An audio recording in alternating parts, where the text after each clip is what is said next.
Bom, meus amores, tia vai contar para vocês agora uma história que aconteceu realmente, que foi a independência do nosso Brasil. O nosso Brasil, ele não era independente, ou seja, ele não era livre, ele pertencia a outro país. Esse outro país fica depois do oceano, ele é chamado de Portugal. Os portugueses chegaram aqui no ano de 1500, muito tempo, né? Mais de 500 anos. Então, quando eles chegaram aqui, eles começaram a levar as nossas riquezas.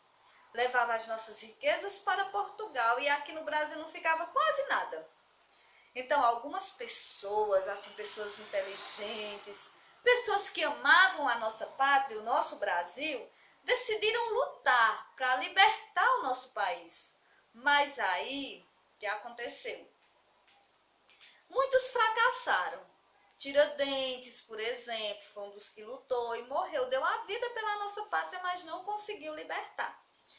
Então, a família real foi embora para Portugal e deixou aqui o seu filho chamado Dom Pedro I. Dom Pedro, ele era, na época, quando ele ficou no Brasil, ele era um jovem, certo? E algumas pessoas conversavam com ele assim: Dom Pedro, tem que libertar o Brasil, você ficou no Brasil, vamos libertar, vamos fazer com que a nossa pátria ela se liberte. Certo dia, ele estava viajando. Nesse tempo, viajava a cavalo, né? Vai fazer 200 anos que essa história aconteceu. Não tinha carro na época, né?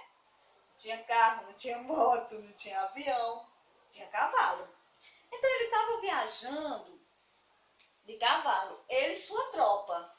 Quando eles chegaram num lugar chamado Ipiranga, que era um rio, né?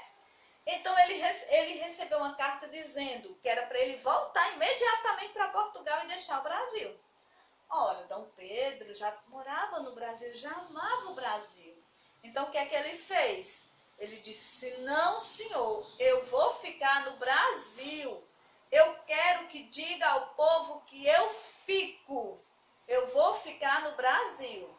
Então, Dom Pedro, ele levantou sua espada e disse assim: independência ou morte.